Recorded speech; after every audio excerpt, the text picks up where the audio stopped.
Retirement of partner मैंने आपको समझा दिया है, उसका बेसिक कॉन्सेप्ट आपके लिए दिया है। मैंने एडमिशन ऑफ पार्टनर लिया था और रिटायरमेंट ऑफ पार्टनर लिया था, ठीक है।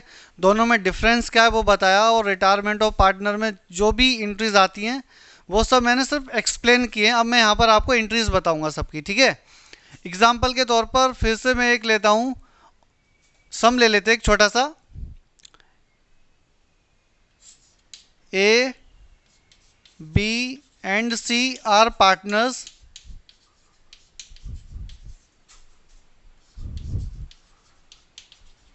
sharing profit and losses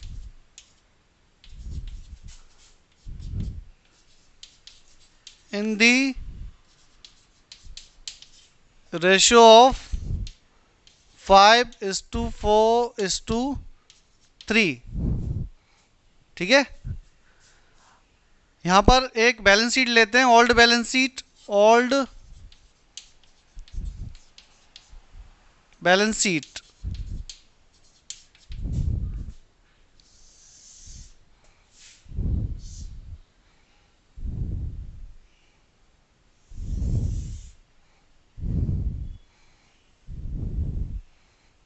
amount नहीं लेंगे हम, सिर्फ एक्सप्लेन करेंगे। अब यहाँ पर कैपिटल अकाउंट दिया होता है, capital account of A B and C, तीनों पार्टनर का कैपिटल अकाउंट दिया होगा, ठीक है। उसके बाद में बोला जाएगा कि आपका जो सन्ड्री क्रेडिटर है या फिर बिल्स पेएबल है या फिर बैंक लोन है या फिर रिजर्व और सरप्लस है या फिर प्रॉफिट एंड लॉस या फिर रिजर्व फंड, ठीक है। ये सब चीज़ें आपको दी जा सकती हैं। अब यहाँ पर बोला जाएगा आपके लिए कि आपके लिए यहाँ पर कैश इन हैंड है, कुछ आपका कैश इन हैंड होगा, मान लेते ये एक छोटा सा एग्जांपल है। फिर यहाँ पर फर्म में कहीं ना कहीं मशीनरी होगी, मशीनरी, पेटेंट, बिल्डिंग, डेटर, ठीक है, बिल्स, रिसीवेबल। एक प्रॉफिट एंड लॉस यहाँ पर भी ले लेते हैं। इस प्रॉफिट एंड लॉस में आपकी प्रॉफिट होती है और इस प्रॉफिट एंड लॉस में आपका लॉस होता है, ठीक है। अब ये चीज़ें आपको दी जाती हैं, अब जर्नल एंट्री करते टाइम पर कुछ चीज़ें याद रखनी है आपके लिए। देखिए आपके जो अकाउंट है, अकाउंट कौन कौन से बनते हैं आपका, एक तो सबसे टॉप पर रीवैल्यूएशन अकाउंट होता है, उसके नीचे आपका पार्टनर कैपिटल अकाउंट होता है। पार्टनर कैपिटल अकाउंट के बाद आपको ऑप्शन होता है कि आपको कैश और बैंक अकाउंट बनाना है, आप बना सकते हो, और गुडविल अकाउंट बनाना है, आप बना सकते हो, ठीक है। उसके बाद में उनके नीचे बनती है आपकी बैलेंस शीट। तो सबसे पहले हम क्या करते हैं, जो अकाउंट बनाते हैं, जैसे कि हम कैपिटल अकाउंट बनाते हैं तो ये जो अमाउंट है वो कैपिटल में ट्रांसफ़र हो जाएगा, तो इसकी जर्नल एंट्री नहीं आती है। एक अकाउंट को जब जो बैलेंसेस है इसी के अकाउंट में जब हम ट्रांसफ़र करते हैं तो उसकी जर्नल एंट्री नहीं आती है। ये वाला अकाउंट बनाते हैं हम और ये वाला भी अकाउंट बनाते हैं हम, तो इन दोनों की जर्नल एंट्री नहीं आएगी, ठीक है। उसके बाद देखना है हमें कि भाई ये क्रेडिटर दिया हुआ है, बिल्स पेबल दिया हुआ है, बैंक लोन है, ठीक है। ये तीनों लायबिलिटी है। अगर ये लायबिलिटी की जो वैल्यू है वो कम हुई या ज़्यादा हुई तो इनकी एंट्री आएगी, ठीक है। आगे बढ़ते हैं, यहाँ पे आपका जर्नल रिजर्व, ठीक है।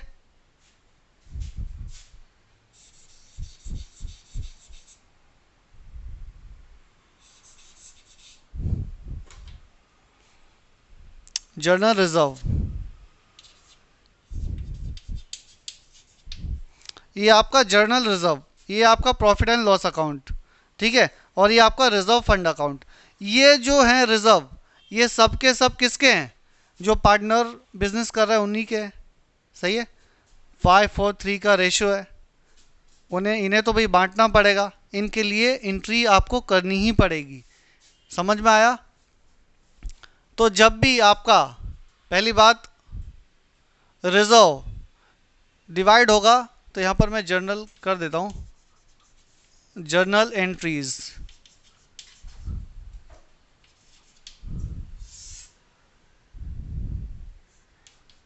Entry for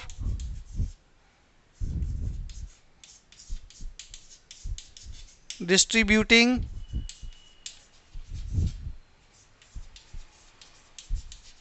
reserves. जब भी आप रिजर्व के लिए डिवाइड करोगे, डिस्ट्रीब्यूट करोगे, तो सारे के सारे जो रिजर्व है वो तीनों पार्टनर में डिवाइड होंगे, ठीक है, तीनों पार्टनर को मिल जाएंगे। और क्योंकि ये तीनों पार्टनर को मिलेंगे तो क्या होगा, ये उन पार्टनर की क्या हो जाएगी, प्रॉफिट हो जाएगी, क्योंकि इनमें सब में प्रॉफिट ही तो पड़ा हुआ है उनका, ठीक है।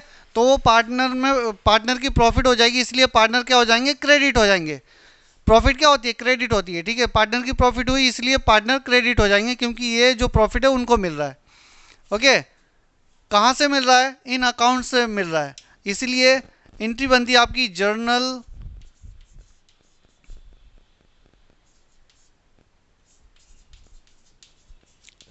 Reserves account debit, profit and loss account debit,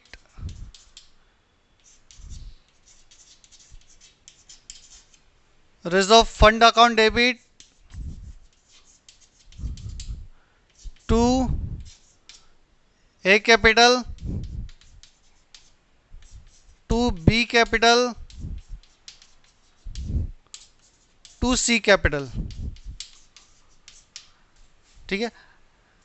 ये मैंने कंबाइन एंट्री की है। अगर आपको मान लेते कि अगर एक ही रिजर्व दिया होता, जर्नल रिजर्व, ठीक है, और ये रिजर्व नहीं होते, तो आपकी एंट्री बनती थी journal reserve account debit to A capital to B capital to C capital. अगर आपका प्रॉफिट एंड लॉस दिया होता तो profit and loss account debit to A capital to B capital to C capital. समझ में आ रहा है, क्योंकि ये तीनों जो रिजर्व है मैंने तीनों पार्टनर में डिवाइड कर दी, इसलिए एंट्री आ गई आपकी general reserve account debit, profit and loss account debit, reserve and surplus account debit to A capital to B capital to C capital. तो कंफ्यूज ना होना है, या तो आपका एक रिजर्व दिया हो चाहे आपके 3-4 रिजर्व दिए हो, तो कितने भी रिजर्व दिए हो पार्टनर कैपिटल क्रेडिट हो जाएंगे, क्योंकि इन सारे के सारे पार्टनर को ये रिजर्व मिलने वाला होता है, ठीक है। तो इतना तो हमें समझ में आया। लेकिन एक चीज़ और है, ये जो प्रॉफिट एंड लॉस है इसके अंदर भी लॉस पड़ा हुआ है। अगर प्रॉफिट ये बांटेंगे तो लॉस भी इन्हें बांटना पड़ेगा, ठीक है। लॉस बांटने के लिए तो एंट्री उल्टी हो जाएगी एंट्री, ठीक है। एंट्री उल्टी हो जाएगी, क्या एंट्री आएगी, सेकेंड एंट्री है तुम्हारी एंट्री फॉर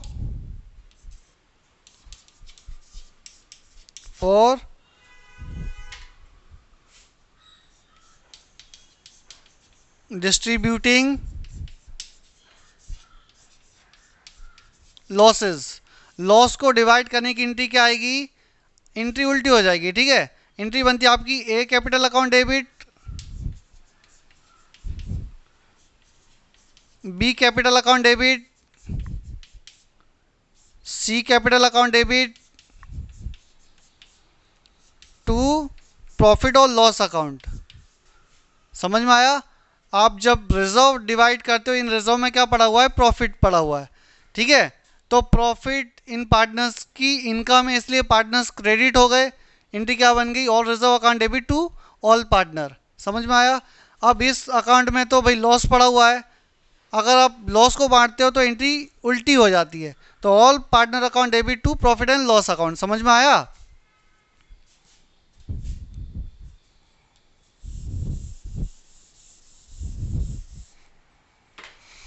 तो चलिए यहां तक तो समझ में आया। अब और एंट्री कर लेते हैं। मान लेते हैं कि एक गुडविल का एंट्री लेते हैं, ठीक है। मान लेते हैं कि जो जो गुडविल है,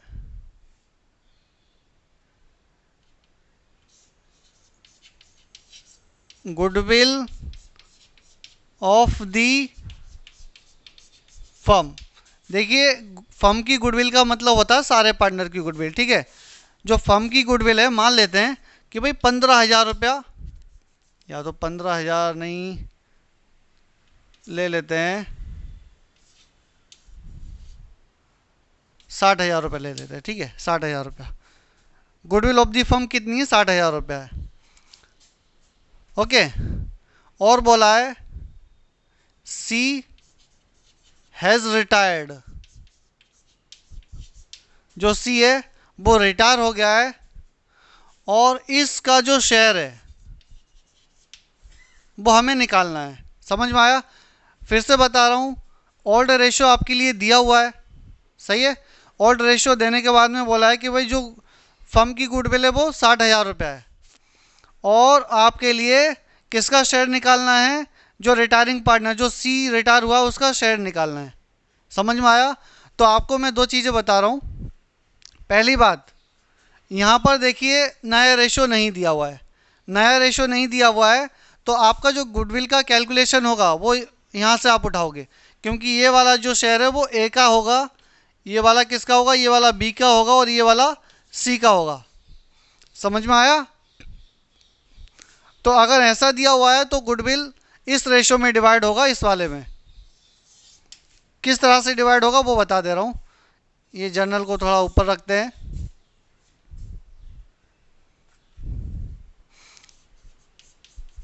calculation of goodwill in old ratio, ठीक है। अब ऐसा दिया हुआ है तो आपका जो रेशो वो ये है 3/12। अब लोग बोलेंगे कि सर 12 कहाँ से आया, तो 12 5 + 4 9 हुआ, +3 12 हो गया, ठीक है। मल्टीप्लाई कर देंगे जो भी अमाउंट है उसका 60,000 गुडविल का, ठीक है।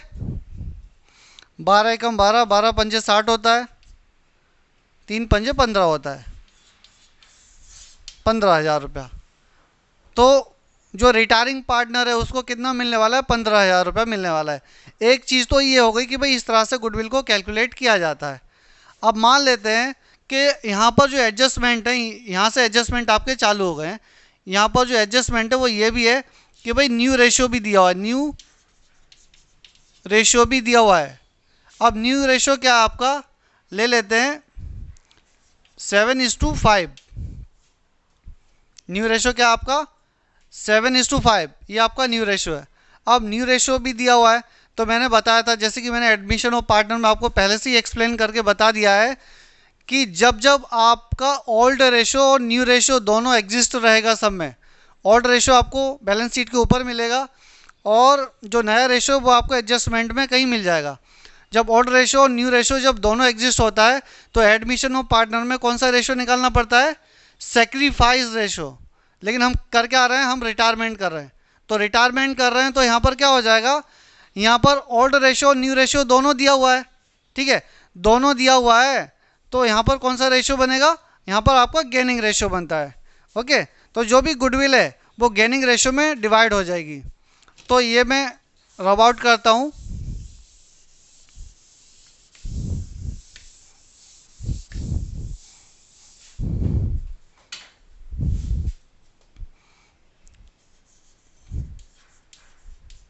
Goodwill in gaining ratio. पहले तो भाई गेनिंग रेशो मुझे निकालना पड़ेगा। सेक्रीफाइस रेशो निकालने के लिए आपका जो रेशो आता था ओल्ड माइनस न्यू, ठीक है, old ratio minus new ratio, तो आपका क्या निकलता था, सेक्रीफाइस रेशो निकलता था। लेकिन यहाँ पर अभी उल्टा है, रिटायरमेंट में तो उल्टा है, रिटायरमेंट में होगा न्यू माइनस ओल्ड, ठीक है। तो मैं करके दिखा देता हूँ। Gain ratio is equal to new ratio minus old ratio, ठीक है। अब यहां से ले लेते हैं जो आपका न्यू रेशियो वो 7/12। कैसा है पता चला, 7/12, 7 + 5, 7 + 5 होता है आपका 12, ठीक है। तो इसलिए 7/12 लिया, और नीचे अगेन ये वाला भी ले लेते हैं 5, तो 5/12, ठीक है। माइनस करना है ये वाले रेशो के लिए, ठीक है। 5 4 3 पूरा लेना है, 5/12 माइनस 4/12। तो 12 सेम है, ठीक है, इसीलिए मैं लिखूंगा 7 - 5/12। ओके, अब 7 में से 5 गए, कितना बचा? 2 बचा, और 12 का 12 मैंने यहाँ पर रख दिया। समझ में आया? वैसे ही आपको ये भी करना है, तो इसके भी नीचे 12 है और इसके भी नीचे 12 है, तो मैं क्या करूँगा? 5 - 4, 5 - 4 करना है आपको, 5 - 4, और डिवाइडेड बाय 12 करना है, क्योंकि दोनों जगह 12 है, डिनोमिनेटर सेम है, तो आपका आता है 1/12। तो आपका रेशो आ गया, ऊपर का जो नॉमिनेटर है, नॉमिनेटर को आपको उठा लेना है, तो आपका ये रेशो बन गया 2:1। इस रेशो में आपका गुडविल डिवाइड हो जाएगा। समझ में आया? जब आपका ओल्ड रेशो और न्यू रेशो जब दोनों एग्जिस्ट होगा, सब में दिया रहेगा, तभी आपको क्या निकालना है? गेन रेशो निकालना है। अदरवाइज जो भी आपका गुडविल, अगर ये रेशो नहीं दिया जाता, तो जो आपका गुडविल है वो इस रेशो में डिवाइड हो जाता। समझ में आया? ठीक है, तो आपको गुडविल को डिवाइड करने की एंट्री क्या आती है वो लिखते हैं अभी।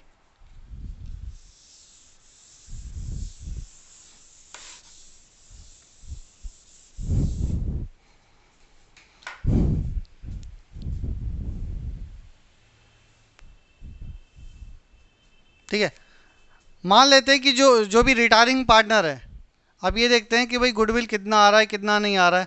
ये देखना पड़ेगा कि जो गुडविल है वो रिटायरिंग पार्टनर का रेज हो रहा है, ठीक है, या तो सारे के सारे पार्टनर का रेज हो रहा है। रिटायरमेंट में क्या होता है कि जो भी गुडविल है, या तो एक पार्टनर का रेज होगा, ठीक है, या तो एक पार्टनर का रेज होगा, या तो सारे के सारे पार्टनर का रेज होगा।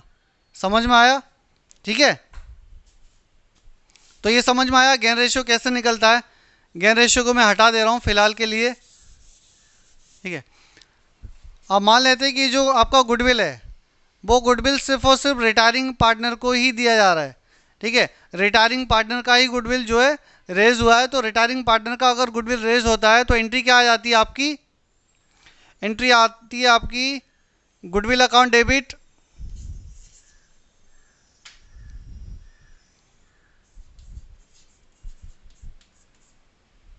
Goodwill account debit to retiring partner.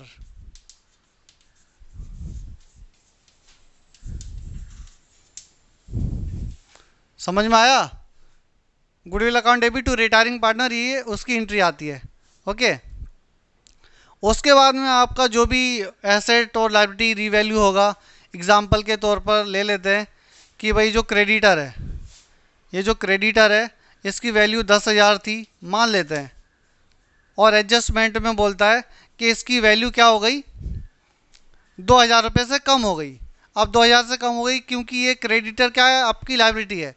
अब लायबिलिटी है, और लायबिलिटी अगर 2,000 रुपये से कम हो जाती है तो प्रॉफिट हो जाएगा, ठीक है। अब प्रॉफिट होगा, तो प्रॉफिट के टाइम पर रीवैल्यूएशन क्या होता है? क्रेडिट होता है। मैं आपको एडमिशन में भी बता चुका हूँ, ठीक है। तो एंट्री आपकी बन जाती है, अगर 2,000 से मेरी लायबिलिटी कम हुई तो मेरा क्या हो गया? प्रॉफिट हो गया।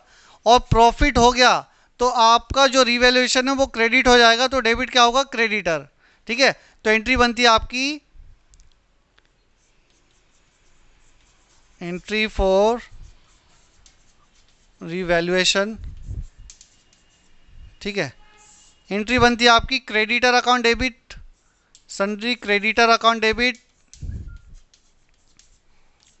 To revaluation account. ओके, वैसे ही आपका बिल्स पेबल लेते हैं कि ये बिल्स पेबल मान लेते हैं कि 15,000 रुपये का है। डिफरेंस की एंट्री आती है, याद रखना, ठीक है। डिफरेंस मैंने एडमिशन ऑफ पार्टनर में सिखा दिया है। डिफरेंस की एंट्री आती है, 2,000 का अगर डिफरेंस है तो 2,000 का प्रॉफिट हुआ है, तो 2,000 का प्रॉफिट हुआ है तो 2,000 की एंट्री आती है। अब मान लेते हैं कि जो बिल्स पेबल है वो 15,000 रुपये का है, 15,000 रुपये का है। अब ये बिल्स पेबल कितने का हो गया? 18,000 रुपये का हो गया। मान लेते हैं कि भाई ये 18,000 रुपये का हो गया। अब 18,000 रुपये का हो गया, ये तो भाई लायबिलिटी है, बिल्स पेबल एक लायबिलिटी है, और लायबिलिटी अगर 18,000 रुपये की होगी, मतलब 3,000 की और लायबिलिटी बढ़ गई, तो मेरा क्या हो गया? नुकसान हो गया। जब जब मेरा नुकसान होता है तो रिवैल्यूएशन अकाउंट क्या होता है? डेबिट हो जाता है, ठीक है। प्रॉफिट के टाइम पर क्रेडिट हुआ, लेकिन लॉस के टाइम पर ये डेबिट हो जाएगा। तो एंट्री आ जाती है आपकी revaluation account debit to bills payable,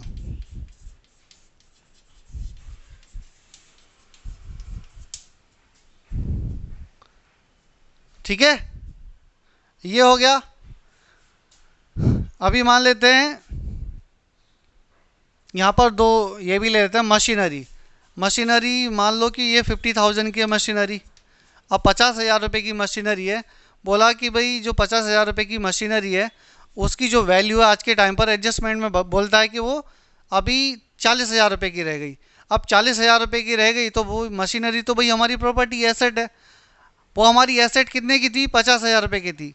value किया तो कितने की रह गई? 40 की रह गई। मतलब मेरा 10,000 रुपये का लॉस हो गया। 50,000 की प्रॉपर्टी के कितने मिल रहे हैं? 40,000 मिल रहे हैं। तो सिर्फ 10,000 रुपये का मेरा लॉस हुआ है। और लॉस हुआ मतलब revaluation account debit. Revaluation account debit, जब जब लॉस होता है रीवैल्यूएशन अकाउंट डेबिट टू किसके ऊपर लॉस हुआ? मशीनरी के ऊपर लॉस हुआ, तो टू मशीनरी अकाउंट। ठीक है, 10,000 का तो 10,000 ऐसे डेबिट और क्रेडिट कर देना है बस। ओके, अब पेटेंट लेते हैं। पेटेंट पेटेंट बोलता है कि भाई जो पेटेंट है, मान लेते हैं कि भाई 5,000 रुपये का पेटेंट है। 5,000 रुपये का पेटेंट है और बोलता है कि पूरा का पूरा पेटेंट रिटर्न ऑफ कर देना है। रिटर्न ऑफ का मतलब होता है जो पेटेंट है इसको हटा देना है।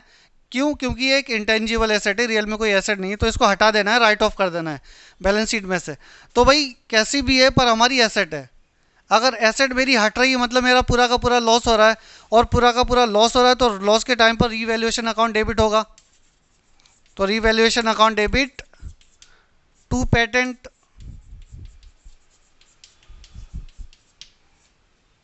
ठीक है, कितने का? पूरा का पूरा 5,000।